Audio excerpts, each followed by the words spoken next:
Vous dépensez certainement plus en café et en PQ que pour un siège, voilà. Bienvenue dans l'univers de Terre Atypique, le podcast qui vous invite à explorer la Terre à travers les yeux des neuroatypiques. Bonjour, bonsoir et bienvenue dans ce 8e épisode de Terre Atypique, toujours en excellente compagnie, avec une invitée aujourd'hui, une invitée très particulière, vous allez le voir. Mais avant ça, Laurent, comment vas-tu? Bah ça va et toi? Le Tu me fais week-end a chier.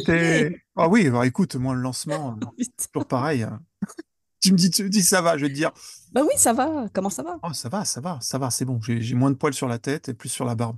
Il tombe, Il tombe. Je vis, il se raccroche à ta gueule. je vis un glissement de terrain petit à petit, ouais.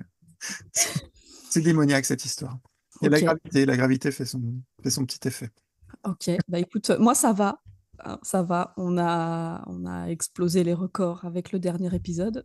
Moi, en termes de likes et de commentaires, bon, on voit bien le tabou hein, qui est Ah là, oui, il y a le tabou, présent, bien sûr. qui est assez, ouah, qui est assez incroyable. Merci pour vos témoignages aussi que vous m'avez envoyés en off. Comme quoi, il y a bien quelque chose aussi à creuser de ce côté-là, donc c'est super. On va continuer, on fera d'autres épisodes pour aller Un petit peu plus loin. voilà, un peu plus loin et avoir une autre lumière sur ce sujet-là. Mais en attendant, on va parler d'un sujet, dis-moi Laurent si je tape dans le mille, beaucoup plus léger. Plus léger, je ne sais pas. Hein?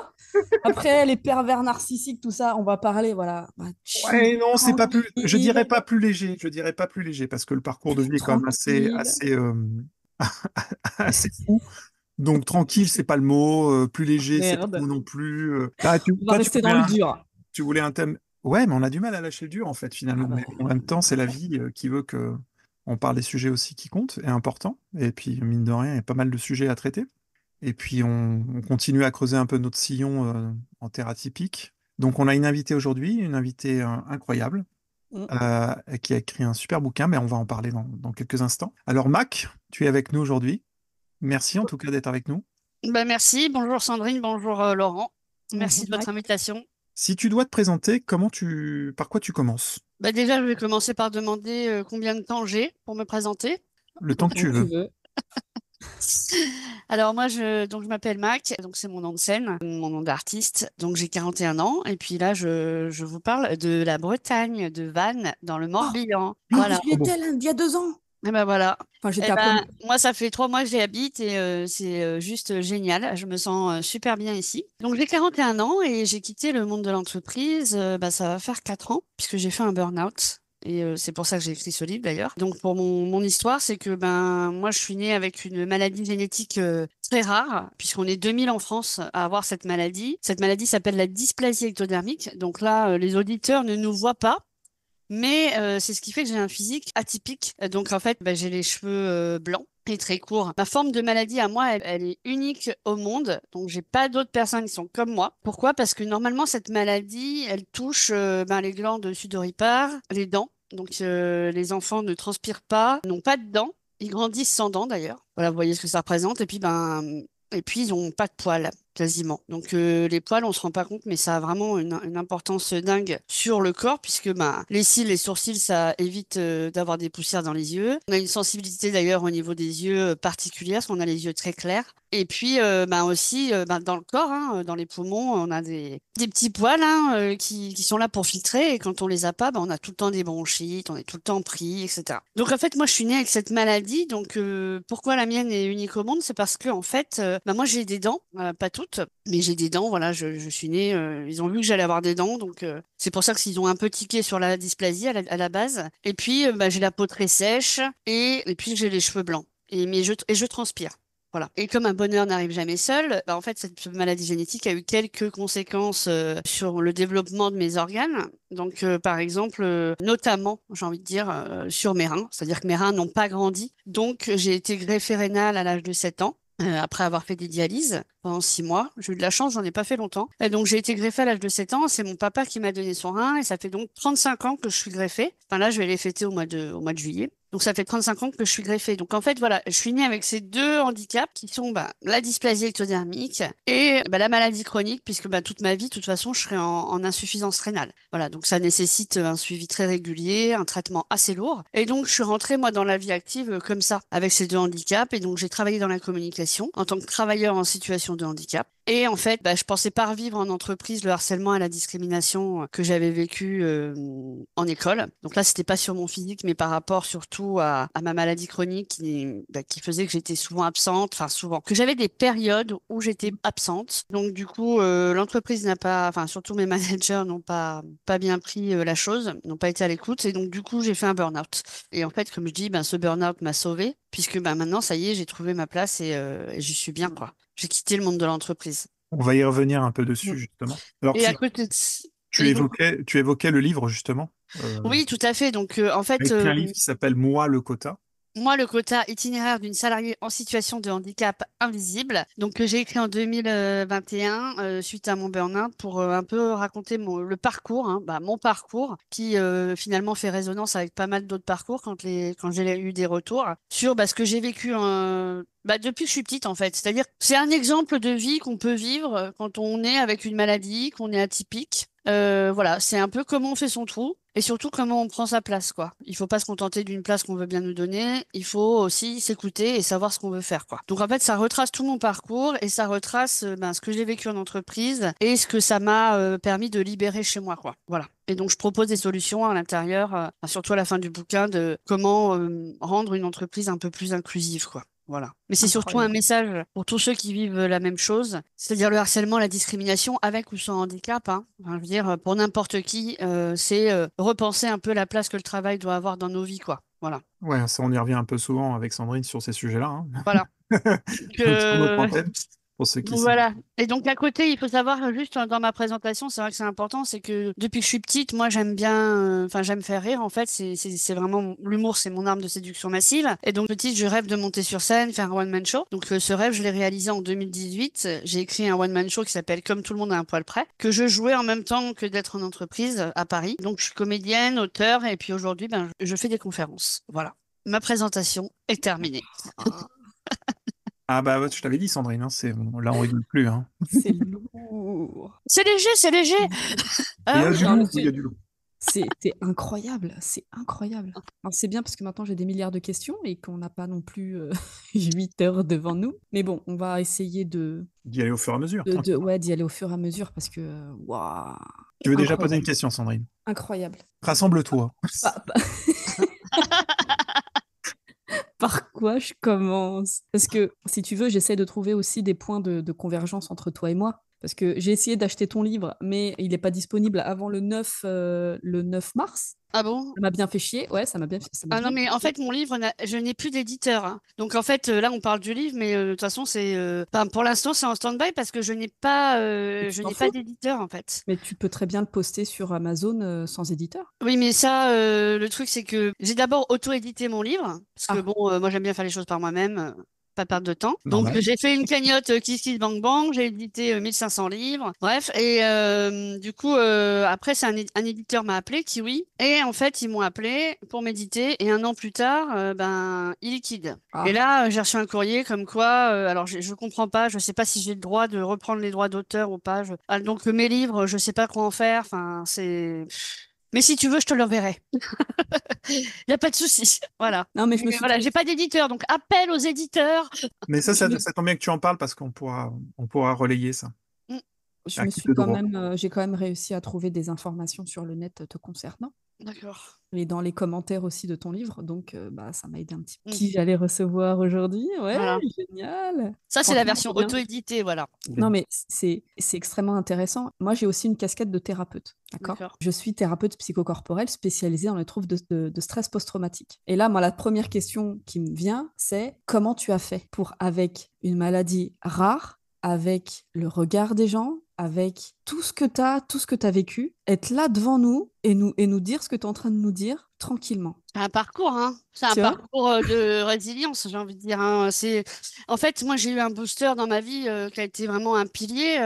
C'est ma mère, en fait. Moi, j'ai ma mère qui est thérapeute aujourd'hui parce que je l'ai poussée. Parce que justement, elle m'a aidée depuis que je suis petite et je lui ai dit, mais maman, pourquoi t'es pas thérapeute? T'as vu le bien que tu me fais? Mais attention, elle m'a éduquée à la dure, hein. Enfin, je veux dire, j'ai une éducation très stricte, un regard, je savais ce que j'avais le droit de faire, pas faire. Mais à Pareil. côté de ça, très aimante. Et puis, en fait, moi, ce qui s'est passé, c'est que, en fait, j'ai eu un électrochoc quand j'avais 9 ans. Un jour, je rentre de l'école en pleurant parce que, voilà, encore une fois, on me dit, t'es moche, t'es malade, m'approche pas, etc. Enfin, voilà, on me faisait des Ouais. signes comme ça, genre, non, dégage, quoi. Parce que j'ai été harcelée aussi donc par les élèves, mais aussi par les professeurs. Voilà qui m'ont un peu mise plus bactère parce que, voilà, je sais pas, ça leur plaisait. Certainement des grands blessés encore. Oui, Et donc, sûrement. Encore une fois, oui.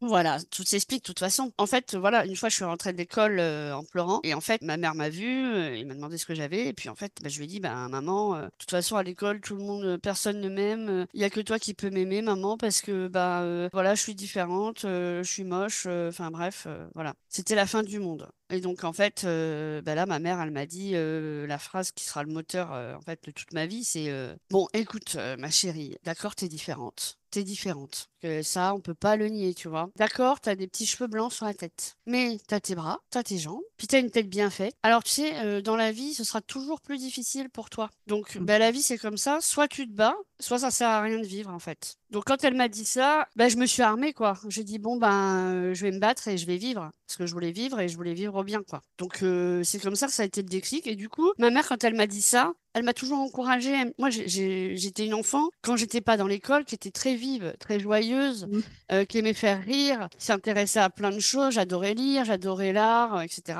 Donc, du coup, je me suis ouverte à plein d'activités à côté de l'école. Et j'ai fait les beaux-arts, j'ai fait de la musique, fait de la danse. Voilà, j'écrivais. Depuis petite aussi, j'écrivais. C'est marrant, j'écrivais des poèmes quand j'étais petite. Donc, j'ai trouvé vraiment un exutoire. Enfin, c'est même pas un exutoire, c'est que je trouvais ma voix là-dedans, quoi. Dans le côté artistique, le partage, etc. Puis j'adorais rencontrer des gens différents, quoi. Moi, c'est vraiment la connexion avec l'autre, c'est vraiment une de mes valeurs très fortes. Donc, et je sais que ça, c'est que depuis que je suis petite, et c'est pas pour rien que j'ai choisi la communication comme voie, Mm. en fait. C'est que moi, j'avais besoin d'exister et j'avais besoin d'échanger. Donc, mon moyen à moi, avec ma différence, c'était faire rire. Donc, du coup, j'ai utilisé en grandissant l'autodérision. Et puis, en fait, le fait que ma mère, en fait, elle m'autorise. Elle m'a dit, mais t'es différente, mais t'as le droit d'être toi. Mm. T'as le droit de vivre. Donc, choisis ta vie. Voilà, fais ce que tu veux. Donc, voilà. Donc, c'est pour ça qu'aujourd'hui, le regard des autres, sincèrement, j'ai grandi avec. Je suis plus, j'en parlais l'autre jour. Je suis plus, ce que j'aime pas chez moi, c'est mon corps. Il m'encombre trop. Il me saoule. Mais ma tête, j'en changerais, mais pour rien au monde. Moi, le matin, je me regarde dans le miroir, je me dis, mais je te kiffe trop, quoi. Mais voilà, parce que ma tête, Exactement. elle m'apporte énormément de choses. Elle me fait vivre des choses que j'aurais peut-être jamais vécues si j'avais été autrement, quoi. Mm. Donc, ça m'a permis voilà, d'être comédienne atypique, de tourner dans des films de Luc Besson, enfin, de faire des trucs de dingue, en fait. Donc, j'en changerais pour rien au monde. Et au contraire, j'aime bien qu'on me regarde, hein. Enfin, je veux dire, c'est pratique, hein. Les gens, ils se rappellent de moi, en tout cas, hein, quand je vais quelque part.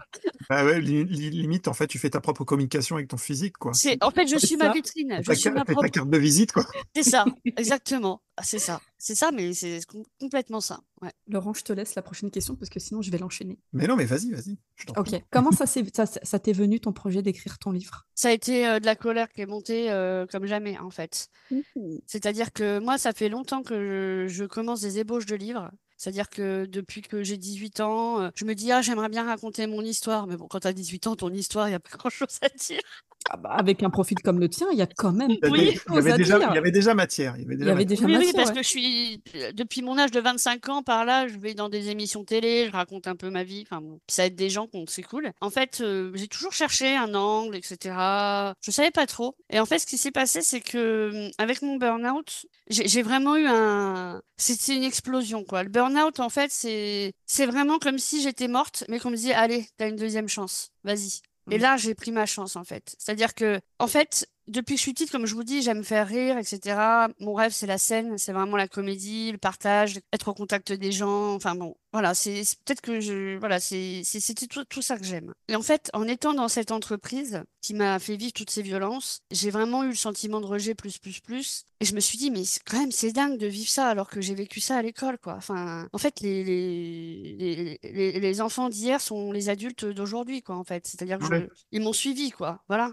Donc, il y a eu ça. Donc, ça a bouillé, mais j'étais quand même en mode un peu léthargie puisque j'étais sous antidépresseur. En fait, ce qui s'est passé, c'est que j'ai regardé un documentaire pendant que j'étais justement en arrêt. Un documentaire qui est passé, qui s'appelle Petite fille de Sébastien Lipsich. Et c'est un documentaire sur un petit garçon qui s'appelle Sacha et qui se sent petite fille, en fait.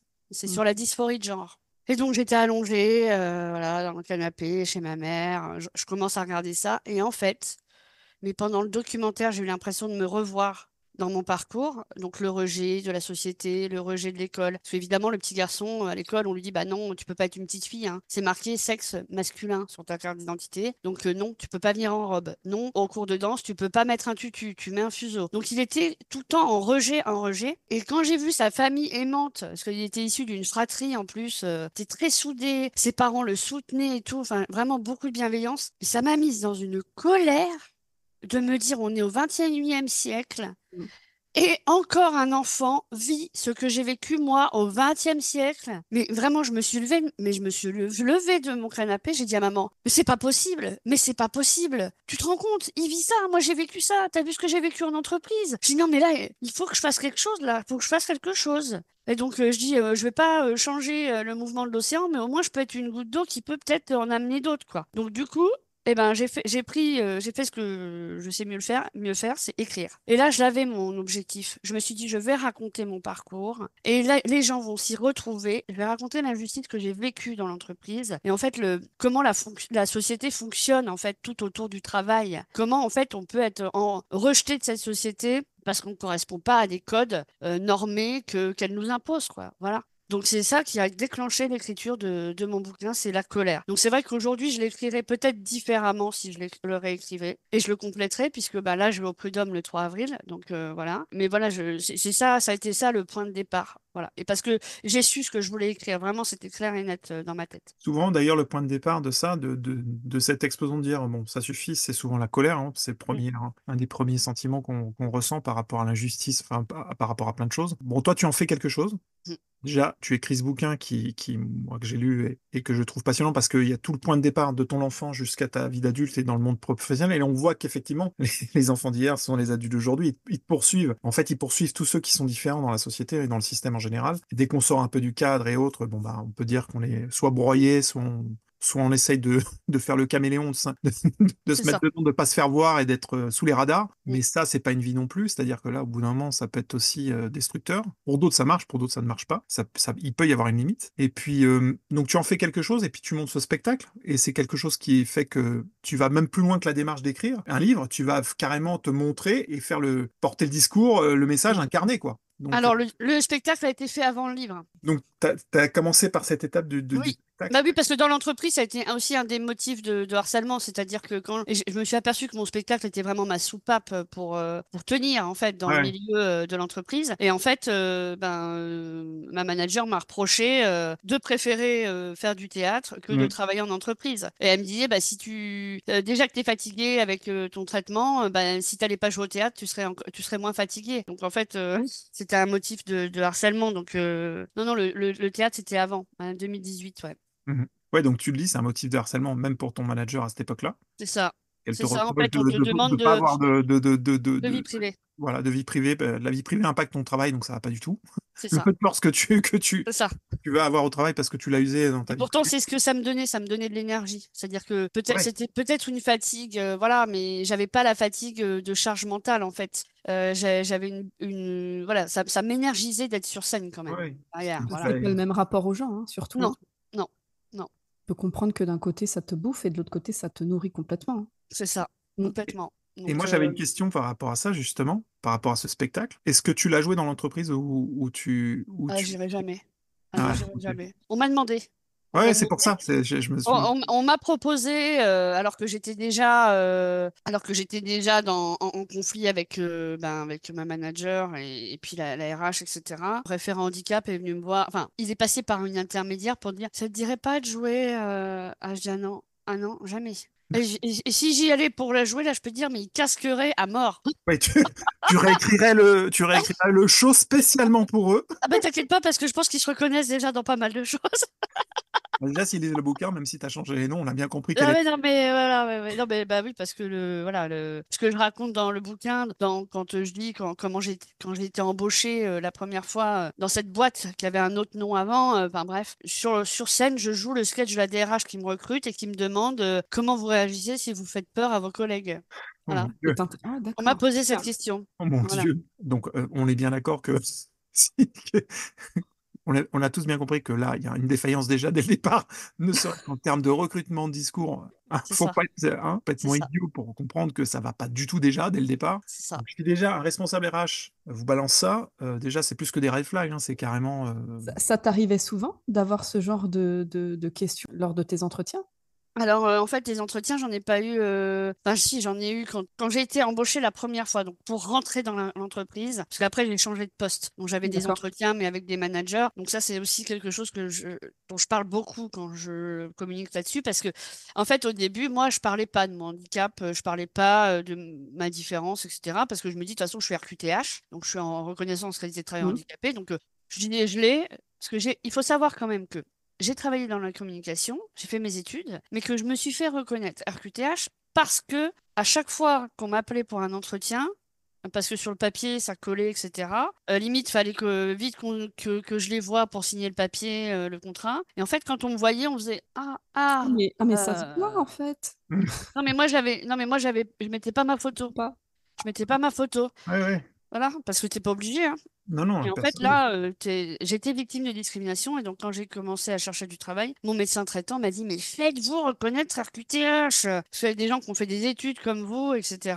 Bon, j'ai fini par me faire reconnaître. Et puis, ben, 6 mois après, j'avais mon papier RQTH. Et 6 mois après, ben, j'avais été appelée 4 fois par 4 cabinets de recrutement différents spécialisés dans le handicap pour le poste que j'ai eu, quoi. Voilà. Et en fait, en plus, le poste où la nana, enfin, la RH m'a posé cette question de dingue. Le poste était fléché handicap et elle était référente handicap, hein, au RH, hein. Non, mais Donc, il y avait un gros souci, quoi. C'est-à-dire donc, qu'à la base, il y a un problème de formation de la personne, quoi. Ouais, ouais. ah bah Et puis ça, elle c'est. était connue pour être mauvaise, quoi. Je Voilà. pense que c'est au-dessus, hein. C'est même pas une question de formation. Je pense que c'est propre à la personne, hein. Ah oui, c'est Il y a propre. des gens qui sont Non, non, qui- en fait, il y a les deux, Sandrine. Dans l'entreprise, il faut le savoir, il y a les deux. Il y a ceux qui, effectivement, sont propres à la personne, enfin, c'est propre à sa propre culture, c'est-à-dire que même si elle est formée, ça peut être encore un frein pour elle, parce que pour plein de raisons Mm. socioculturelles, par rapport à son éducation ou son parcours, j'en sais rien, on s'en fout. Mais c'est aussi parce que tu as des référents Mm. handicap qui sont pas des référents handicap. Il y en a énormément, on s'en plaint beaucoup pour travailler avec des missions, voilà, des Je associations parle, je parle de ça, c'était en sont 2010, hein. pas formés, donc même encore maintenant, en 2023, 2024, etc., pas formés correctement. C'est pour ça qu'on mène des fois des missions avec Faire Essence, c'est de dire bah, ce que ça n'est pas, ce qu'il faut faire, ce qu'il faut pas faire. Enfin, enfin, les bases de la base, pour revenir au truc, mais parce que même ça, c'est pas correctement formé, enseigné, appris, et ce qui devrait être naturellement, déjà même par rapport à ton entretien, des choses qui devraient être naturelles chez l'autre, des questions que, enfin, déjà, ça devrait même pas c'est pas une question de formation, c'est même une question de savoir-être déjà. Non, mais sincèrement, alors, je vais pas la défendre parce que vraiment, c'était vraiment une. Je vais pas employer les mots, je vais faire bip bip. Mais à la décharge, quand j'ai vécu l'entretien, je me suis dit, bon, ils essayent d'être bienveillants, quoi. Mhm. C'est-à-dire, ils essayent maladroitement, hein, ça j'avoue, de savoir en fait comment je vis le truc. Voilà. Et si je suis à l'aise avec ça. Je pense que c'était ça, l'objectif derrière ces questions. Mais après, voilà. Enfin, elle m'a vraiment demandé comment vous réagissez si vous faites peur à vos collègues. Enfin, je me dis, mais c'est bon, je suis pas un monstre hein, non plus, hein. Enfin, Oui, il y a une différence. On peut l'accepter, la maladresse, c'est pas très grave finalement. Si les choses se font bien, mais maladroitement, bon, c'est pas très grave. ah oui, oui, non, mais Et après, ça a été la catastrophe avec après, elle. c'est les détails qui font que, ne serait-ce que cette question qui est là complètement hors sujet, enfin voilà, c'est enfin, Ouais. c'est inadmissible. Puis on sait que, bon, voilà, après, c'est la suite que tu racontes aussi dans le livre. Mm. En fait, ce que tu racontes de ton histoire, plein de gens la vivent aussi avec avec leur spécificité à eux, mais la vivent encore trop souvent dans l'entreprise, quoi. Bah oui, bah c'est ce qu'on essaye de faire, hein, enfin, je veux dire, c'est-à-dire nous les acteurs, hein, voilà, du changement, hein, je pense à tous mes collègues conférenciers ou artistes qui parlent du sujet, c'est ce qu'on essaye de faire quand on va dans les entreprises, c'est de changer les mentalités. Mais bon, moi je me dis qu'on est plus pansement qu'autre chose. Bon, si on touche une ou deux personnes dans l'assemblée, c'est bien, mais bon, comme je dis toujours, je le dis dans mon livre, c'est en matière de handicap dans les entreprises, la vitrine est belle, mais le magasin est vide. Parce que, en fait, moi, souvent, quand je vais dans les entreprises, je me dis, est-ce que vraiment je suis utile, quoi? Enfin, c'est-à-dire, est-ce que derrière, il va vraiment se passer quelque chose? Parce que quand je vois la mobilisation des gens qui viennent, enfin, c'est ridicule, quoi. Ils ont toujours mieux à faire, quoi. Les managers, c'est difficile de les bouger, alors que c'est un vrai sujet, quoi. Bien sûr C'est que c'est un vrai sujet. c'est un vrai sujet sur la QVT, sur la productivité,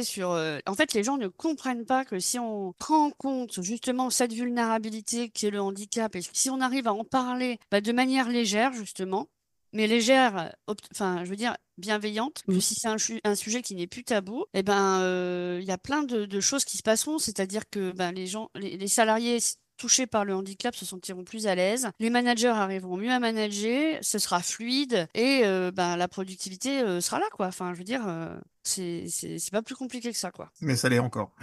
Ah bah oui, oui, oui, non, mais parce que l'humain aussi bourré de croyances, bourré de limites, bourré d'ego aussi, parce que ben chacun veut atteindre ses objectifs qu'on lui fixe pour toucher sa prime à la fin de l'année, et que ben surtout que personne ne fasse de l'ombre, hein, ah non, non. Puis dès qu'on est un peu attentif ou à l'écoute, ah non, moi je fais pas du social, attends c'est bon, hein, chacun son taf, chacun ses emmerdes, enfin bon, dire on mourra tous dans le même.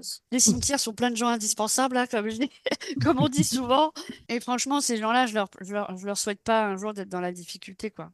Voilà. Sandrine, tu voulais poser une question? Moi, j'ai une question très ciblée, à savoir comment tu l'as pris de devoir faire une RQTH? Mal. Moi, je l'ai mal pris parce que moi, je suis née avec la maladie, en fait. Je suis née avec ça. Même mon entourage vous le dira, c'est que bah, là, je vous en parle, mais dans ma vie, j'en parle pas, en fait. Ça fait tellement partie de moi. J'étais dans une sorte de déni, en fait. Parce que à l'époque, quand j'ai fait ma RQTH, ma maladie chronique ne m'handicapait pas encore trop. Enfin, même. Mm. Bah, en fait, elle m'handicapait, mais je m'en rendais pas compte. C'est-à-dire que je me suis tellement adaptée dans la vie parce que Oui. le traitement est lourd, il fait mal, etc., que je m'adapte tellement que je me rends pas compte que j'ai des difficultés, quoi. C'est quand on est et c'est pour ça qu'on parle de situation de handicap, c'est quand on est dans un environnement où on n'est pas capable de s'adapter, où l'environnement ne nous permet pas de nous adapter, qu'on se dit, ah merde, là, il y a un truc qui coince là. Voilà, je suis vraiment en situation de handicap. Et donc, j'ai pas voulu, au début, j'ai vraiment pas voulu, donc je me suis fait reconnaître en 2010. Donc en 2010, 2010, ça fait 14 ans, bah, j'avais 20 ans de greffe, j'avais. Et franchement, ça allait bien. Et donc je me disais, non, je veux pas, parce qu'en plus, j'avais cette fierté de me dire, je veux y arriver par moi-même. Je veux y arriver par moi-même. Je veux montrer que je peux, que je sais faire. Alors que quand j'étais en stage, je vais vous dire un truc, c'est que les stages, j'ai jamais eu de mal pour les trouver. Vraiment, j'ai toujours eu et puis des super notes de stage. Enfin, vraiment, j'étais super inclus dans l'entreprise. Mais bizarrement, derrière, on me proposait pas d'embauche. Bref. Et donc, du coup, quand j'étais en stage, souvent, mes tuteurs me disaient, ah, il y en a un à la compta, là, il m'a demandé de quel institut tu venais. Je dis, bah, comment ça? Bah, parce que, bon, il trouve que tu travailles bien, mais il demandait de quel institut d'handicapé tu venais, quoi.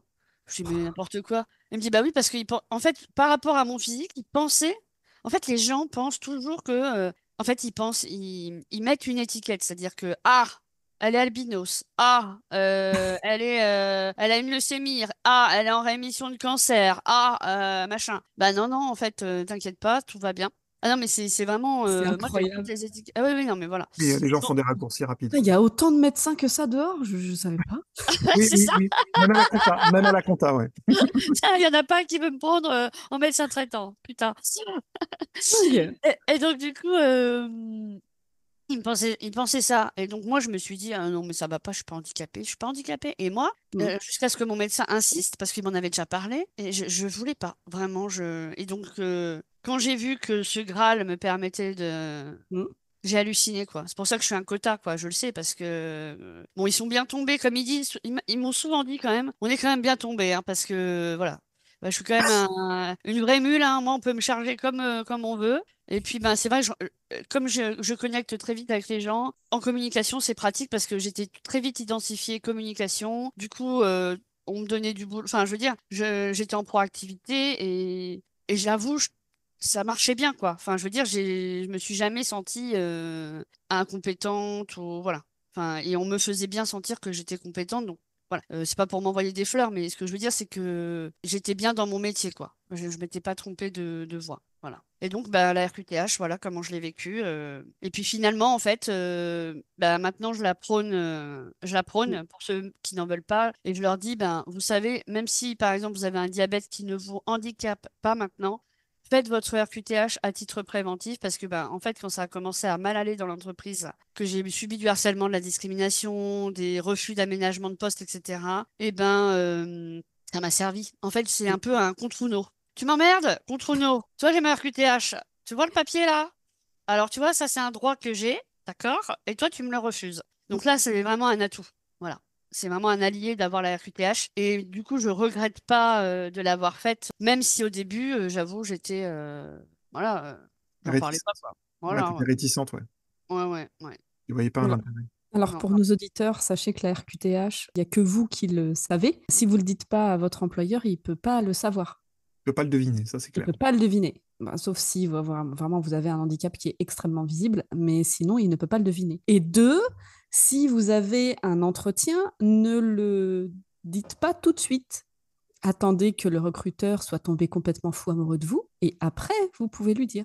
Après, c'est la cerise sur le gâteau. Avant ça, vous vous tirez une balle dans la tête. Ça ne sert à rien. Il y Oui, a les clichés qui vont arriver tout de suite. L'entretien est foiré. Oui, il est biaisé d'entrée de jeu. Ah, mais d'entrée de jeu, ça sert à rien. Par contre, à la fin, oui. Je te dis ça pourquoi, Mac? Parce que moi, j'en ai une aussi, RQTH. mm. Ah ouais. Donc, Ah! ça a été, pour l'avoir, moi, ça a été le parcours du combattant parce qu'ils voulaient pas me ils voulaient pas me la donner, mais ils ont été obligés de me la donner parce que c'était obligé de me la donner. Et j'ai pas eu la même appréhension ou le même ressenti quand j'ai dû le faire. Je te dis tout à l'heure, j'étais thérapeute et il y a plusieurs personnes que j'ai accompagnées pour qu'elles puissent avoir la RQTH et toutes, absolument toutes, ont eu le même ressenti que toi. C'est-à-dire que non, je vais me débrouiller toute seule ou tout seul, je vais le faire, je suis capable, moi je ne suis pas handicapée. Nan, nan, nan. Sauf qu'à un moment donné, ton corps te rattrape, ta psyché te rattrape. Et le système dans lequel tu vis, lui, il en a rien à foutre. Le seul langage qu'il va comprendre, ça va être tout ce qui est papier officiel. Et la RQTH, ça en fait partie. Donc ça aide. Ça aide pour votre retraite, ça aide si vous voulez faire une reconversion professionnelle, ça aide si vous pouvez avoir une rente aussi. Donc c'est pas rien. C'est pas rien, ça vous coûte rien de la faire et vous pouvez gagner quand même certaines choses plutôt intéressantes avec ce papier. Donc c'est pas une question de vous déprécier ou vous êtes nul ou moins bien ou quoi que ce soit, c'est juste que bah, clairement, il faut regarder les choses comme elles sont. Il y a une difficulté et le système, pour pallier à cette difficulté, vous propose un certain nombre de services. Donc, ne crachez pas dessus. Si je peux juste rajouter quelque chose par rapport à l'entretien, moi ce que je préconise, c'est vrai que d'en parler à la fin, c'est mieux. Bon, moi, je brisais la glace dès le début parce que tu m'as posé la question aussi en entretien quand j'ai changé de poste, je brisais la glace tout de suite parce que en Mm. fait les gens sont tellement concentrés sur le haut de ma tête que ça me saoule parce que je me dis ils sont pas en train d'écouter ce que je dis, donc je le casse. Je dis voilà, je n'ai pas 80 ans et je ne suis pas encore dans la vie active. Je ne suis pas albinos.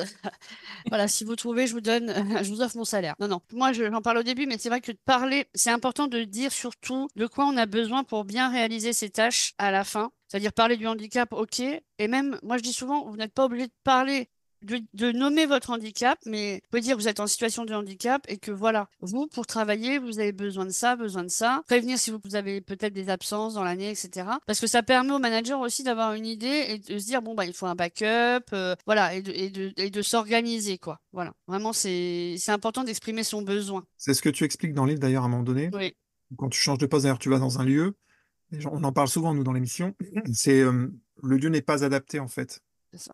Que Ah ce oui. soit en termes voilà, là, pour le coup, il y a ces zones rouges dans tous les sens, alerte, alerte, alerte, parce que l'espace de travail n'est pas adapté, l'environnement de travail, l'accessibilité, tout, rien n'est adapté. Et ce qui nous faut, bah, pour quelqu'un peu importe son type de handicap d'ailleurs, même pour certains invisibles d'ailleurs, ça peut être un frein énorme et un handicap supplémentaire à sa tâche, à son Ah, travail, dans son mais c'est ça. métier. Et ça vient le freiner, ça vient le bloquer et ça vient le mettre aussi face à ses propres limites et ça le met en porte-à-faux par rapport aux autres, par rapport à ses managers qui le voient comme quelqu'un tiens, il est plus aussi, quoi, qu'est-ce qu'il a? Pourquoi on l'a mis là? Il fait moins bien son boulot, il fait moins ceci, il fait moins cela, mais peut-être que vous n'êtes plus dans les conditions suffisantes pour le faire au mieux, vous atteignez vos limites et ça devient négatif en termes d'appréciation par rapport aux autres, c'est pas juste, mais le problème c'est que le ressenti des autres va dans ce sens et c'est une spirale qui est un peu infernale, quoi, pour le coup. Mm. Et C'est ça, tu ça. en parles dans ton livre aussi, parce Ouais. que justement, quand tu arrives on en parle souvent, nous, et on parle de sensorialité pour le coup. Mm. Un environnement de travail pas adapté peut causer de graves Ouais. problèmes. Ah oui. Bah, par exemple, pour la dysplasie ectodermique, donc vous imaginez les personnes qui l'ont de manière normale, ils transpirent pas. Donc vous imaginez quand vous êtes dans un open space avec que des vitres partout, ou même les enfants qui sont à l'école, ils peuvent pas être avec le soleil sur eux, par exemple, obligés d'avoir un ventilateur ou un climatiseur portable. Donc vous imaginez dans une entreprise, c'est compliqué quoi, de dire bah moi je peux pas travailler, bah sinon j'étouffe quoi en fait. Vous imaginez ne pas transpirer ce que c'est? Enfin, vous faites cocotte minute, quoi. Donc, du coup, les personnes sont obligées d'avoir un climatiseur avec eux, etc. Donc, ça, c'est des choses qu'il faut dire au moment, forcément, de l'entretien, quoi. Oui, Ok. si on n'annonce pas les choses, comme tu Mm, disais, Sandrine, bah, mm. c'est compliqué ensuite. C'est ça. Sachant que dans la prise en charge, la plupart du temps, les entreprises n'ont pas besoin de débourser quoi que ce soit. Il y a des entreprises qui sont là pour pallier à ça, comme la GFIP, où on Mm, peut demander un financement et un accompagnement. Donc, non, ça ne va pas coûter des 1000 et des cents à l'entreprise. Il faut arrêter. c'est ça. Ça ne va pas vous saigner. Mm, Il faut arrêter. Vous dépensez certainement plus en café et en PQ que pour un siège. Voilà. Enfin, il faut arrêter à un moment donné. Un truc que vous n'allez même pas payer. c'est ça. Là, ça y est, Oui, je commence à me chauffer, je suis désolée. non, mais il y a des choses qui, effectivement, qui peuvent être aménagées parce que les gens, les responsables dans l'entreprise, les décideurs ou autres, font une montagne de tout en se disant, oh là là, il va falloir adapter, il va falloir Et c'est ceci, il va falloir cela, il compliqué. va falloir des bourses et c'est compliqué, gna gna gna gna gna gna. Oui. Donc forcément, avec des gna gna gna et des gna gna, on fait jamais rien. Oui, mais même ce qui est gratuit, pour eux, c'est compliqué. C'est-à-dire que moi, je demandais pas. Moi, l'aménagement, c'était typiquement du télétravail, par exemple. Ah là là là là, ça a été compliqué, hein. Ça a été compliqué. Il a fallu que ce soit le médecin du travail qui préconise fortement le télétravail parce que ma manager, bah, elle refusait de me l'accorder sinon. Parce que c'est la manager qui doit. Voilà. Ça a été vraiment compliqué parce que moi, j'avais besoin de. En fait, je travaillais à Paris et je devais avoir 1 heure de transport aller, 1 heure de transport retour dans le RER, etc., quoi. Oui. Enfin, métro plus RER. Donc, ça faisait pas mal de transport. Et en fait, moi, le mercredi soir, j'étais rincée, en fait. Au bout de 3 jours d'aller-retour, j'en pouvais plus. Et le week-end, du coup, je bougeais pas. Enfin, bon, bref. Donc, moi, j'avais besoin de temps. Donc, quand on parle d'aménagement, c'est pas forcément un grand écran, c'est pas forcément un fauteuil. C'est un espace déjà. Un bureau, par exemple, pour les personnes, j'imagine, TSA, c'est compliqué d'être sur un open space, ça, j'imagine. Moi, je comprends pas le principe de l'open space, déjà. En plus, tout le monde est là à surveiller. Ah bah t'as vu, elle est arrivée à 9h30, et ben elle repart à 16h. Eh ben tranquille, hein. Non, mais je trouve ça, mais dégueu. Enfin, c'est nul. T'as Et raison que ça a été fait comme ça, l'open space, hein. ah mais non, mais c'est ouf, hein. Et donc, Aménagement, limite, t'as honte, tout le monde sait que tu vas au chiottes. Enfin bon, bref. C'est- Et donc, moi, j'avais besoin de temps. Et c'est ça aussi l'aménagement du travail pour les personnes en situation de handicap, c'est le temps. C'est-à-dire que même si on est cadre, ou qu'on soit cadre ou pas cadre, que font les entreprises pour enfin dire, bah oui, si tu as des examens médicaux, bah vas-y. Je veux dire, il n'y a pas de problème, quoi. On sait que de toute façon, tu vas rattraper ton travail demain, après-demain. Enfin, voilà. Donc ça, c'est vraiment un souci, quoi. C'est parce que ça permettrait vraiment d'enlever la culpabilité. Moi, je culpabilisais d'être absente, quoi. ouais. Bah, de toute façon, on me faisait tellement sentir que ben voilà, j'étais trop absente, que ça n'allait pas, etc. Que en fait, ce qui s'est passé réellement, c'est que la maladie chronique, donc comme je vous dis, pendant 20 ans, tout allait bien. Et en fait, c'est marrant, hein, c'est dès que je suis rentrée dans le monde du travail, vraiment, que ça a commencé, où j'ai vraiment senti les effets néfastes, pervers, etc. Et je pense que la charge mentale y est aussi pour quelque chose. Et les rythmes de travail. C'est-à-dire que là, donc les dernières années, là, depuis 2017, en fait, j'avais tellement de pression. Même si, si la maladie chronique, il y a des moments où ça allait pas du tout. Enfin voilà, il y a des effets indésirables qui arrivent. Je devais faire des examens complémentaires pour plein de choses. Et en fait, eh ben, je les ai pas faits. ces examens. C'est-à-dire que je repoussais. Donc, combien de fois je suis pas allée aux urgences ou hospitalisée en urgence, puisque je n'anticipais pas, parce que je me disais, non, il faut pas que je sois absente. J'ai déjà pris un rendez-vous la semaine dernière, je vais pas en reprendre un là. Donc, je laissais passer. Et puis, il y avait un événement en entreprise. Ah bah non, voilà. Cette semaine, non, je peux rien prendre parce que j'ai cet événement-là que j'organise et tout. Donc, la semaine suivante, ah bah oui, mais non, la semaine suivante, les gens sont en vacances. Mais en fait, la vie, elle est comme ça, quoi. Mm. Et puis, petit à petit, on s'oublie. Mhm. C'est-à-dire que le travail, ça devient il faut que je sois OK pour travailler. Voilà. Il faut que je me repose ce week-end pour être en forme au travail. Donc, en fait, on n'a plus de vie. C'est-à-dire que tout est pour le travail. Et moi, je n'ai plus de vie et plus de santé, quoi. J'ai tout laissé. Donc, c'est pour ça que mon corps, comme tu dis, il a lâché. Il a explosé, hein. Un matin, je me suis réveillée pendant le confinement. Je ne pouvais pas me lever de mon lit. J'avais les yeux qui pleuraient. Je pleurais, les yeux fermés. J'avais pas encore ouvert les yeux. Je sais pas, j'ai pas compris ce qui se passait en fait. Voilà. Et j'en pouvais plus en fait. Et j'étais anéantie quoi. Mais comme je dis, ce burn-out, il m'a vraiment sauvé la vie quoi. Voilà. Ouais, pour être passé par là aussi, par le burn-out, hein, je l'ai bien expliqué dans d'autres podcasts, on a un moment donné où finalement, c'est vrai que l'étape d'avant, on est plutôt dans la culpabilité parce qu'on sent qu'on est moins performant, moins ceci, moins Ouais, cela. On commence à culpabiliser surtout, donc ça peut être plein de choses. Pour toi, c'était l'absentéisme parce que tu devais aller à des examens qui étaient importants pour ta santé, mais tu considérais que c'était de l'absentéisme parce que tu y allais trop souvent, alors qu'il fallait le faire. Mais ça peut être par rapport à une perte de productivité parce que tu fatigues de plus en plus, par une perte. Bon, il peut y avoir plein de raisons, peut-être tout à la fois, mais à partir du moment où ton corps commence un peu, les premiers signes comme ça d'épuisement arrivent les uns après les autres et s'enfilent comme des perles. c'est ça. Là, tu te dis, bon, je pense que là, il faut quand même reconnaître ces signaux-là. C'est des signaux qui sont pour l'instant faibles, entre guillemets, et qui commencent à être de plus en plus forts, mais rapidement. Donc, c'est sûr que quand ces signaux faibles commencent à apparaître dans votre radar, là, il faut s'alerter très vite. Et il faut se poser les bonnes questions. À savoir, voilà, quel est mon rapport au travail, quel est mon rapport au temps libre, à ce que je fais de mon temps libre, à ce que je fais de mon temps au travail, et par rapport aux autres, et par rapport à ma famille, par rapport à ceux que je vois, et voilà, se re-questionner par rapport à ça, essayer de reprendre un peu de recul. Je sais que c'est compliqué. Il faut prendre une petite hauteur de vue, même si on n'a pas encore cette faculté-là, parce qu'on est on est dans le remous, là, on est dans l'accélération, on est dans la machine, mais il faut absolument prendre ce temps-là pour se poser les questions, quoi, et les bonnes, et éviter de mettre les œillères, comme moi j'ai pu faire, comme on fait tous, hein, quand on fonce dans le mur, hein, on y va avec les œillères, avec le déni, et on s'écoute plus, quoi, on s'oublie. Mais c'est ça, mais c'est ce que je dis souvent, hein, ça en dit long sur notre système et notre rapport au travail, et c'est assez malheureux, parce que ce que tu dis là, ce que je dis là ou ce que disent d'autres, c'est on dénonce, voilà, ce que c'est le travail, ce qu'on en a fait dans le monde de l'entreprise, comment il est, comment les gens sont formés, comment les managers sont formés dans les écoles, et comment ensuite ils retransmettent ces choses-là à leurs équipes, que ce soit en termes d'agressivité, en termes de productivité, en termes de je te pousse, voilà, je te tends le bâton, la carotte, etc. Donc ça peut être vraiment des effets cumulés pervers. Et tout ça, on l'a intégré comme si de rien n'était finalement, et comme si c'était normal, quoi. Si ça devait être le monde du travail, ça devait être comme ça finalement.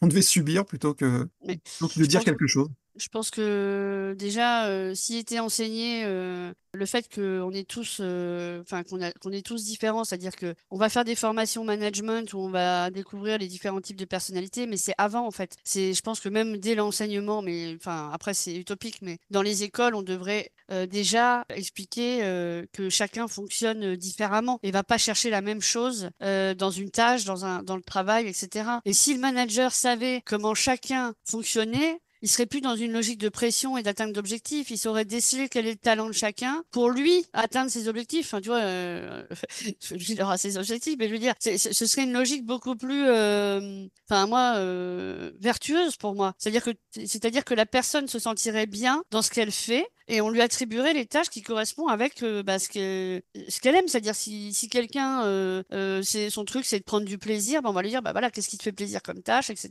Bon, bah voilà, fais ça. Enfin, et si les managers savaient vraiment comment chacun fonctionnait, mais ce serait génial, quoi. Enfin, et ce serait ça la vraie bienveillance, en fait. Aujourd'hui, on nous met de la bienveillance, en veux-tu, en voilà, dans les entreprises. Moi, c'est un mot que je finis par vomir, en fait, parce Ouais, que c'est clair. en fait, quand je voyais dans mon ancienne entreprise les 7 clés de la bienveillance, dire bonjour le matin en arrivant. Enfin bon, non mais moi j'étais là au secours quoi. Enfin C'est pas- au secours. La bienveillance, c'est ne pas vouloir changer les gens, c'est les prendre comme ils sont déceler justement leur potentiel et les faire monter, quoi. Enfin, c'est-à-dire et être à l'écoute de leurs besoins. Voilà, c'est tout simplement. Tout le monde n'a pas les mêmes besoins et tout le monde n'a pas le même potentiel. Enfin, ce serait vraiment ça, c'est de considérer vraiment les ressources humaines comme de la richesse humaine. Ouais. D'ailleurs, c'est peut-être les directeurs des richesses humaines que ça devrait s'appeler, Ouais, pas du tout. Voilà, ouais, exactement. Et À autant l'Adapte, pour faire un peu de pub pour eux, l'Adapte, ils ont le service des richesses humaines et je trouve ça super, quoi. Mais c'est compliqué parce que pour les RH qui sont formés, justement, c'est devenu des statisticiens, des data scientists, et ils sont plus dans les tableaux Excel que dans l'humain. Donc c'est compliqué déjà pour eux parce qu'ils sont formés à l'envers, en fait. Ouais, ça Ça va devient changer. plus de la comptabilité humaine maintenant. Donc c'est ça, ça va changer. Mais le problème, c'est que c'est encore long, lent, et puis entre-temps, il y en a toujours qui se cassent la gueule, et ça, c'est pas admissible. Tu sais qu'il y a je parlais avec une sociologue là ce week-end et elle me disait qu'en Angleterre, ils sont en train de tester la semaine de 4 jours Mhm. en entreprise et que la productivité était la même, voire plus. Ouais, je suis d'accord. C'est-à-dire, ah dis donc, c'est dingue! Les gens, ils travaillent un jour de moins et la productivité est la même, voire meilleure. Ben oui, les gens, ils profitent de la vie à côté. Voilà. Mais ils Ils n'ont sont pas heureux. l'impression. Ouais, parce que ils n'ont pas l'impression d'être aliénés par le travail. Bah voilà. Donc à un moment donné, mais je pense que notre nouvelle génération, ils ont pas du tout envie je pense qu'ils vont changer les choses. Je pense qu'il y a des choses qui vont se passer, moi. Bah, il y a des Les jeunes. Moi, gouvernances vont changer, hein. ouais. Moi, ouais, bon, je travaille avec enfin, je rencontre beaucoup d'étudiants et il y a un peu les deux. Il y a ceux qui vont littéralement changer le game, mais comme on n'a pas idée. Et puis d'autres qui sont un peu plus bourgeois dans leur tête, donc ce côté un peu culture, ils se passent un peu le bâton. Donc cette culture, non mais attends. Donc ils ont envie de prendre l'ascendant sur l'autre, ils ont encore cette. Mais ça va changer aussi au bout d'un moment parce que ce truc-là va se tarir petit à petit, quoi. Cette notion-là, cette culture-là.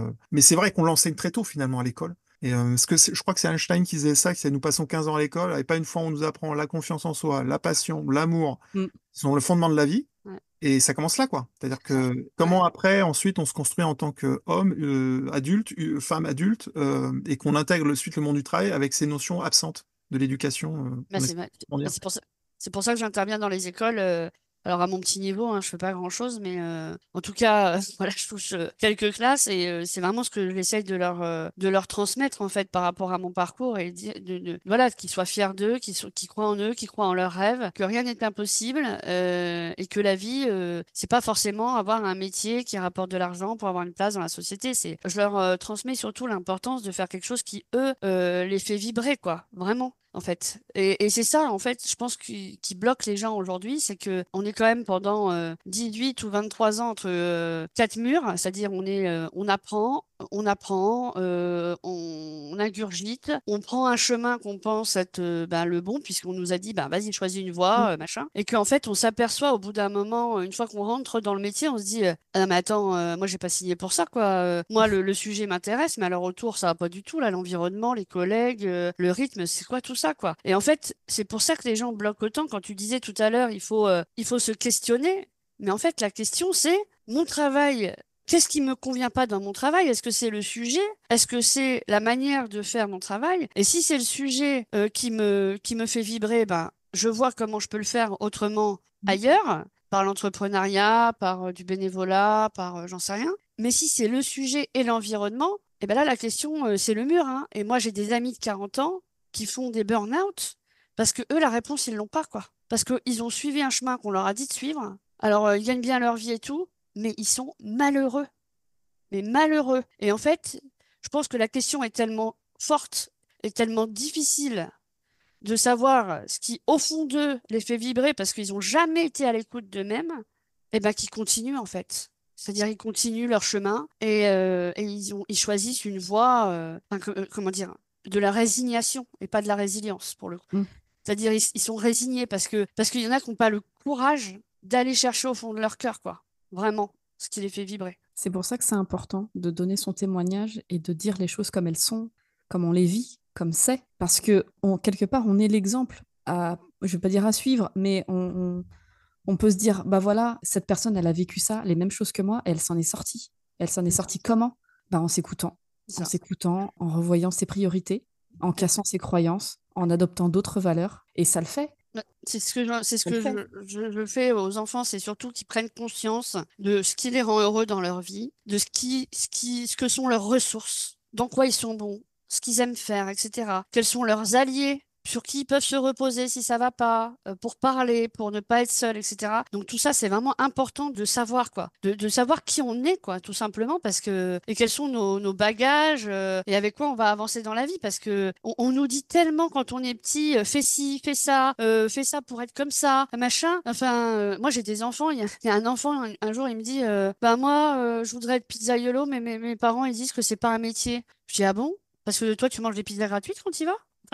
J'ai dit, je comprends pas là. Tu pourras poser la question à tes parents, c'est quoi un vrai métier pour eux? Parce que, enfin, je pense qu'il y a des pizzaiolos qui s'en sortent très bien dans leur vie, quoi. Donc, enfin voilà, c'est triste alors que le gamin, c'est ça qu'il kiffe. Et en fait, d'entrée de jeu, on lui dit non. Enfin, voilà, Ouais, ça me quand ça désole. correspond pas aux valeurs et à ce que souhaitent les parents, c'est Mais vrai qu'il y en a non, qui n'hésitent pas à Ch'tla, mais tout de alors tu suite, seras en fait. médecin ou avocat. Il y a une projection qui est faite sur les enfants de dingue. Ouais. Et moi, c'est là où j'ai eu de la chance, c'est que en fait, mes parents, ils m'ont jamais bloqué dans quoi que ce soit, quoi. C'est vraiment, enfin, surtout ma mère, elle m'a guidée. Bah, c'était vraiment un guide, quoi. C'est vraiment quelqu'un qui tient la bougie là et qui dit, bah, vas-y, regarde autour là, tu veux aller où? Voilà. Je t'accompagne de toute façon, peu importe où tu vas. Par Donc rapport ça, aux c'est jeunes, par rapport aux jeunes, il y a une étude de 2017 qui disait qu'en fait, il y avait 50% des étudiants qui ne savaient pas qui savaient ce qu'ils voulaient faire dans la vie, mais bon, les 50% autres, non. Et dans cela, il y a 20% en plus qui déclarent avoir choisi un truc par défaut. ouais, Donc, t'imagines l'énormité déjà de la chose par rapport à ça, quoi. Donc, déjà, on est dans ce problème-là. Tu parles de ta maman qui est un phare, en fait. c'est ça. Mais tu as une part de toi aussi, c'est ton père, qui est Oui. une place importante dans ta vie, à des Ouais. moments clés de ta vie, et Bah notamment. oui, oui, il m'a donné son rein, hein, il a 35 ans, donc c'est pas rien, quoi. Et mon père était plutôt, comme je dis, mes parents, c'est un peu le soleil et la lune. C'est-à-dire que ma mère, elle est extravertie, voilà, donc elle m'a ouvert au monde extérieur. Mon père, lui, il est très introverti. Et en fait, je sais que ça a été longtemps un blocage pour... En fait, quand j'étais petite, il me protégeait énormément. C'est-à-dire qu'il voulait pas qu'on me regarde, lui, le regard des autres. En fait, heureusement que mes parents ont divorcé quand j'ai eu 9 ans parce que comment mon père me surprotégeait en fait et je pense que j'aurais vécu avec les deux, j'aurais été étouffée je pense. Voilà Oui, parce donc que oui, deux voilà. pôles différents, quoi. C'est ça, ah ouais, ouais. Donc c'est vraiment différent, mais en même temps, voilà, il m'a peut-être tempéré sur mon envie de me montrer. Mais c'est vrai que ça a été un blocage. En fait, quand j'ai voulu écrire, moi depuis que je suis petite, je veux écrire un spectacle. Et en fait, je sais que ça a été un blocage parce que quand j'ai fait un stage de développement personnel, j'ai compris pourquoi j'arrivais pas à écrire mon spectacle en fait. Et c'est parce que en fait, j'avais peur qu'en étant dans la lumière, mon père ne m'aime plus. Mm. Parce que je voulais respecter, et d'ailleurs c'est pour ça que je prends un pseudo, je pense aussi, c'est que j'ai pas envie que son nom soit partout. Voilà, parce que c'est vrai que mon prénom est compliqué, mais enfin compliqué, c'est pas compliqué, c'est juste que les gens n'ont pas de mémoire. Mais voilà, et donc du coup, je pense que c'est aussi pour ça que j'ai pris un pseudo, ouais. Donc voilà. Et en fait, j'ai compris que c'était ça mon frein. Et ça m'a débloqué parce que tout le monde m'a dit, mais attends, ton père, il sera fier, c'est sûr que si tu vas sur scène. Et ça a été un moment fort quand j'ai fait ma première à Paris, alors que voilà, avec mon père, la communication, on se parlait beaucoup par coup d'émotion, mais on avait du mal à se dire les choses. Enfin, à une époque en tout cas. Et là, il m'a pris dans ses bras, il m'a dit, je suis fier de toi, quoi. Oui, c'est ce que tu dis dans le bouquin. Voilà, ouais. Sorti de ton premier spectacle où C'est il a. ça. Et ça, c'est vraiment un moment pour moi. Enfin, ma mère, elle me le dit tout le temps, mais lui, je peux compter les fois où il me l'a dit, quoi. Donc, Hmm. c'est vraiment super, quoi. Ouais, c'est les moments précieux, quoi. Oui, ouais, ouais. Donc voilà. Donc il a été là oui. Mais après, c'est vrai que dans ma vie, il n'a pas été entre guillemets présent, quoi. Enfin, je veux dire, déjà, il était toujours en déplacement quand il était avec ma mère, et puis. Bah ensuite, il a refait sa vie, lui. Et puis, il a refondé une famille avec sa femme et puis ses deux enfants, quoi. Voilà. Donc, moi, j'ai jamais vécu avec lui, en fait, D'accord. à part pendant les périodes de vacances. Mm. Il a été là pour les moments clés. Oui, voilà, bah, il m'a fait renaître, hein, comme on dit, hein. Je dis souvent, ma mère m'a donné la vie et mon père m'a fait renaître, hein, me l'a redonné, quoi. Voilà. Mm. Donc, Du coup, dans le bouquin, c'est ça, en fait. Tu parles souvent de ça, de renaissance à chaque fois. c'est ça. Tu as plusieurs Bah, moi, naissances. j'ai plein de naissances, en fait. J'ai l'impression que je suis un phénix. Génial, ça, en fait. C'est Un trop super bien. pouvoir. C'est un super pouvoir. Je suis née une première fois en 82, une deuxième fois en 89, une troisième fois quand je suis montée sur scène en 2018, et puis ben, la quatrième, je crois que là, je pense que là c'est pour un bout de temps, c'est quand j'ai quitté l'entreprise là le 22 septembre. Alors je dis quitter, ça veut dire que depuis 4 ans, je ne suis plus dans l'entreprise, mais j'ai quitté officiellement le 22 septembre 2022. Je suis sortie des effectifs de l'entreprise, quoi. Voilà. Et là, maintenant, je peux vous dire que depuis que je suis là en Bretagne, je sens une énergie nouvelle et j'ai envie de tout casser, quoi. Casser la baraque, hein. J'ai envie de tout casser la baraque. Non, mais je suis hyper heureuse. Genre, voilà, je profite de la vie. Ça m'empêche pas d'avoir des projets en tête, mais j'ai décidé, voilà, de penser à moi, je suis heureuse, quoi. Voilà. Et je suis vraiment heureuse d'avoir quitté ce système, en fait, hein. Et je suis contente d'avoir vraiment trouvé ma place, et ma mission de vie, en fait. Parce que c'est vraiment ça. Je pense que, en fait, moi, je suis pas née comme ça par hasard, hein. Mm. Je pense que j'ai vraiment une mission sur Terre et que je l'ai trouvée et que du coup, bah là, je suis sur le chemin, quoi.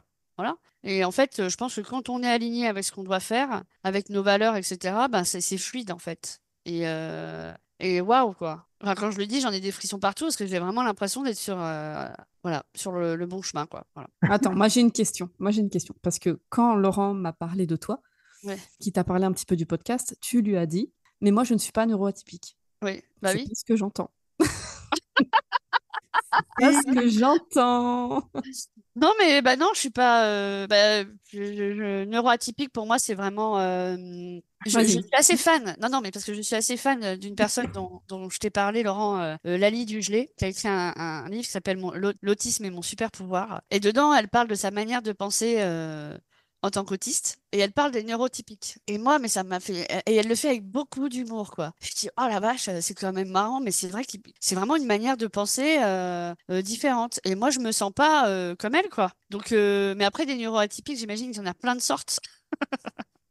ouais, Oui. et là, on l'exporte dans les terres de la neurodiversité, comme l'appelle Sandrine. Parce Voilà, qu'effectivement, les neuroatypiques, ils sont tous très différents et voilà. tous Ah, moi, sont- c'est vrai que Lali, c'est une personne parmi d'autres, mais que si vous la connaissez pas, je vous invite vraiment à la Et découvrir. Elle est si je l'ai géniale. même en contact sur LinkedIn, Elle est c'est une super. adorable petite personne. J'adore.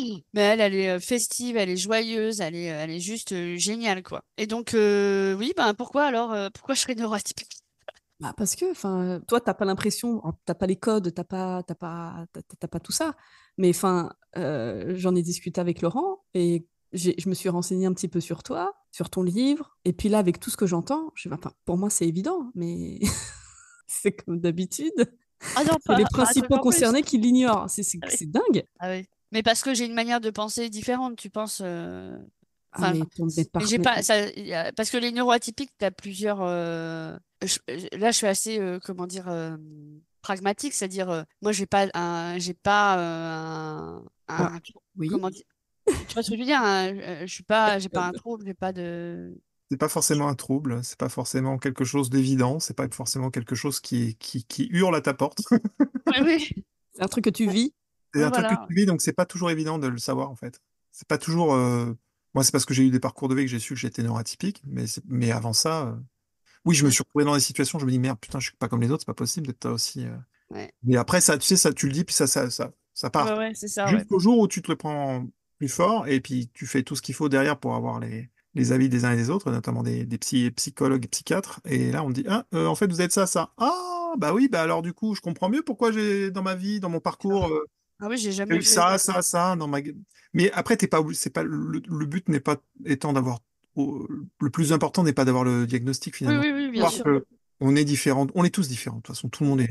Moi, je pars du principe que tout le monde est différent, typique, neurotypique, enfin peu importe, on a tous nos petites Oui, différences oui, bien sûr. et nos petits pets au casse, comme on dit.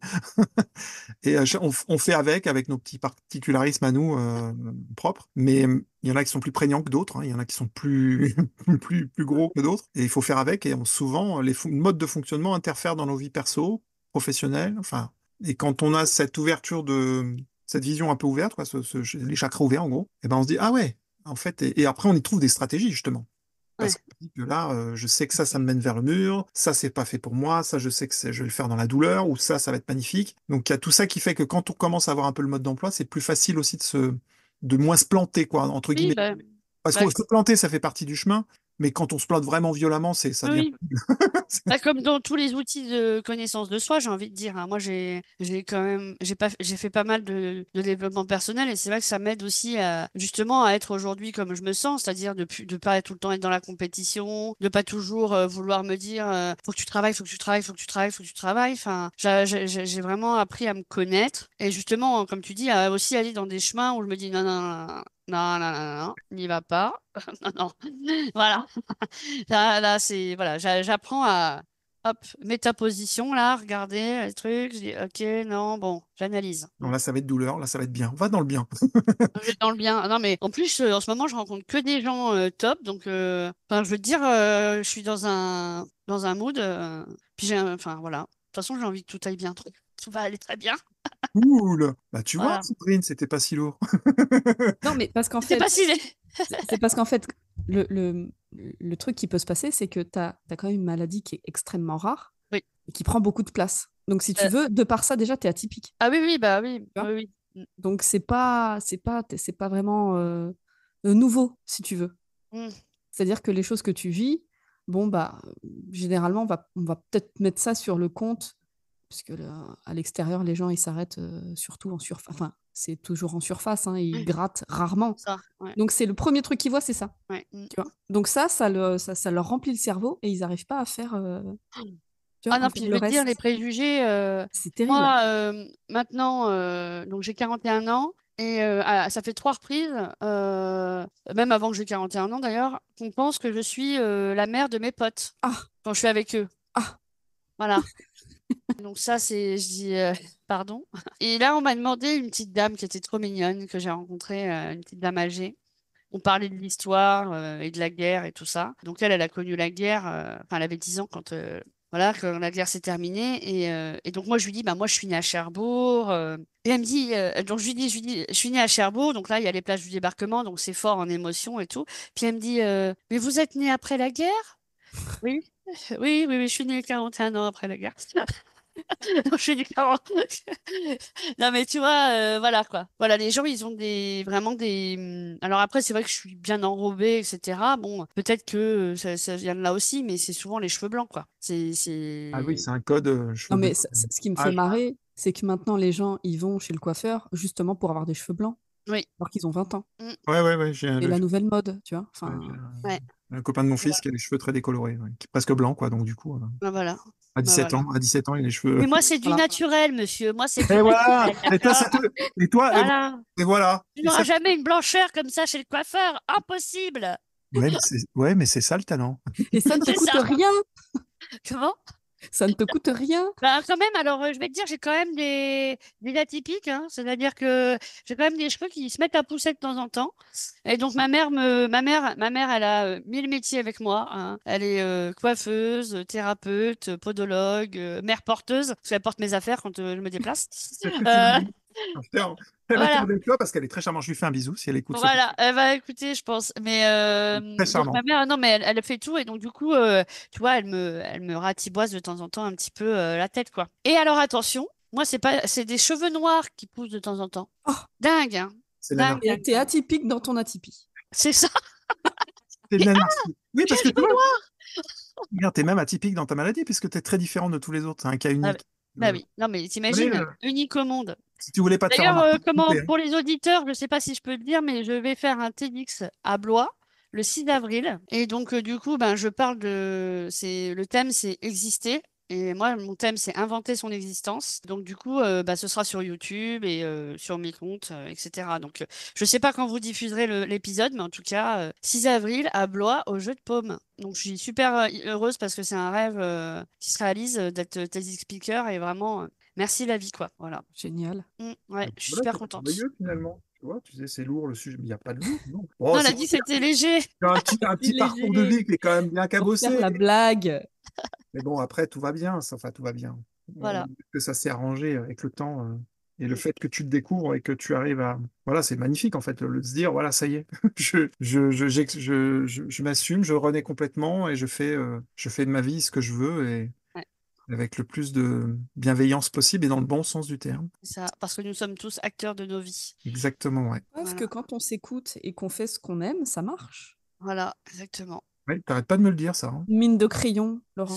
Mais tu Oui, sais c'est que vrai. c'est un choix, comment dire, parfois c'est plus facile de rester dans une zone de confort et de dire bah je vais écouter ce qu'on me demande de faire parce que bon moi de toute façon hein, je m'en fous quoi.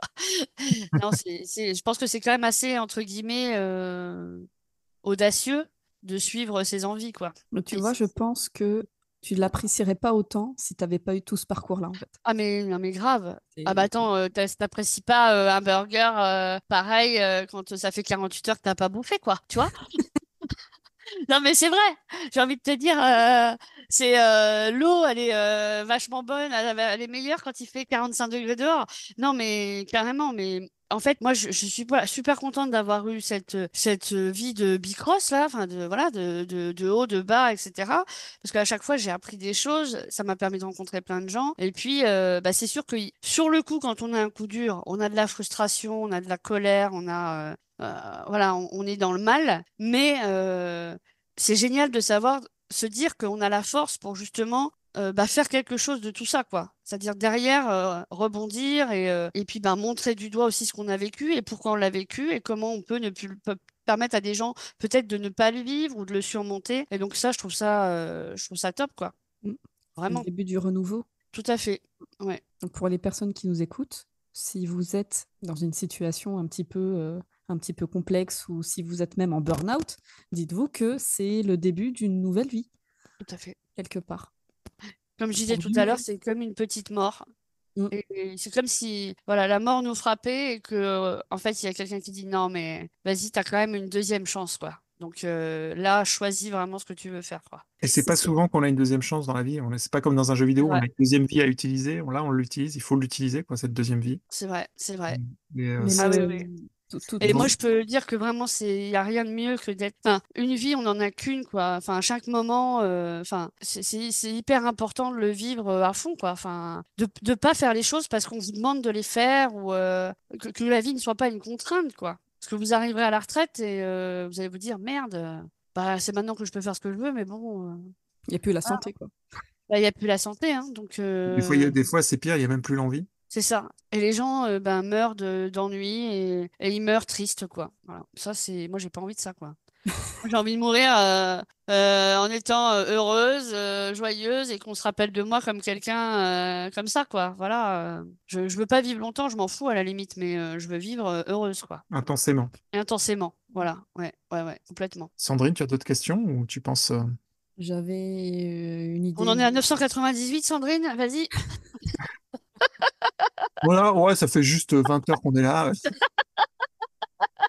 Moi, je déjeune devant mon truc. Mais non, J'ai le mais En il y temps a fait, de pour les tellement, repasser. auditeurs, on a commencé à midi et là, il est 23 heures. non, mais il y a tellement d'angles sous lesquels prendre. C'est terrible. Enfin, en tout cas, pour mon cerveau, c'est terrible. Tu te Eh dis, ben, mais attends, il y a on ça pourra qui est intéressant, réinviter il y a ça, Mac il y a pour ça. d'autres questions sur un autre sujet ou complémentaire où elle interviendra. Pourquoi pas? Oui, oui aussi. On peut faire ça, hein, Sandrine, tu penses. Mais si tu as une dernière question, c'est le moment, je pense. Non, mais je voulais parler des gens qui étaient.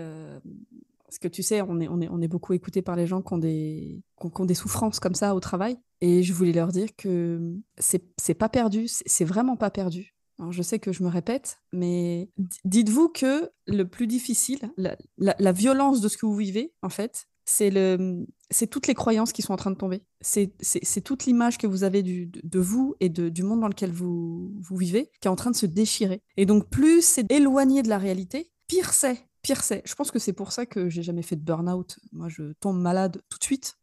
Mon corps, il dit non tout de suite. Donc, j'ai pas le temps d'arriver dans ces extrêmes-là. Mais je sais que pour certaines personnes, ils ont des limites, mais hyper grandes, quoi. On peut rajouter et rajouter. Et on rajoute et on rajoute. Et encore, encore, encore, encore. Donc, quand le burn-out, il arrive, ah bah alors là, D'autant plus violent, ouais. ah bah oui, c'est hyper violent. Il est d'autant plus violent, ouais. Quand il a ruminé très longtemps comme ça, qui comme des braises, puis d'un coup, le feu, bam, ça Ah oui, explose. pouah, direct. Donc, moi, c'est un petit peu la grenouille, tu sais, que tu fous direct dans l'eau chaude. C'est-à-dire, je sens la flotte et je me barre. Vous, c'est plus, voilà. Ça m'étonne. Voilà, c'est un petit ragoût. À feu doux, à feu doux. Si, Ben, et à un puis moment on essaye de donné, trouver des soupapes, des trucs pour nous faire tenir, des addictions. bien sûr. Enfin, je veux dire, on Oui. peut tomber dans, Mm. voilà, moi j'en connais qui se nourrissaient que de café et de madeleine au boulot, mais du matin au soir. Il y en a qui tombent dans l'alcoolisme, il y en a qui dorment plus, il y en a qui, Ouais. enfin, voilà, et à côté la vie elle est quoi? Elle est rien. Ouais, Enfin, c'est le problème, ouais, c'est de tomber dans ouais, ce genre de choses. Et Enfin, là, il faut bien compenser à un moment donné aussi, parce que sinon on ne tient pas le choc. Moi, c'était mon spectacle, mais il y a d'autres personnes qui n'ont pas ça, en fait. Il y a des personnes seules aussi, ou avec un enfant, qui doivent gérer tout seul, quoi. Donc enfin, voilà. Non, mais c'est vrai que pensez à vous, les gens, et n'attendez pas que la marmite bouffe. Voilà. Et les ouais, carottes soient cuites. Et et que les oui, carottes. voilà, c'est ça, c'est ça. Non, non, mais c'est vrai parce que dès les premiers signes, le travail, c'est pas la vie, c'est ce qu'a dit la personne qui a créé Femmes de Santé, tu sais, Laurent de Oui, Maximi, Madame de Maximi, ouais, je sais ouais. plus son prénom.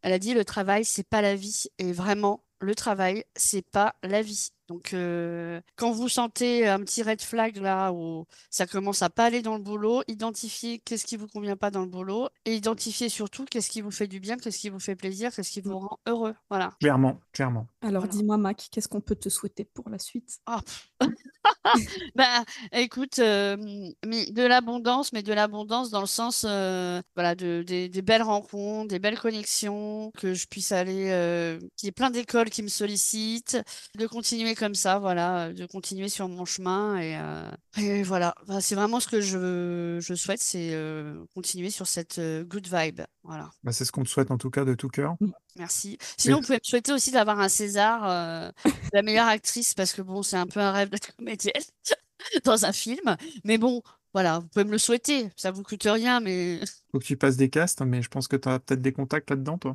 non.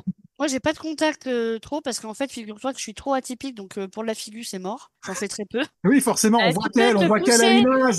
dernier rang là. Tu dégages.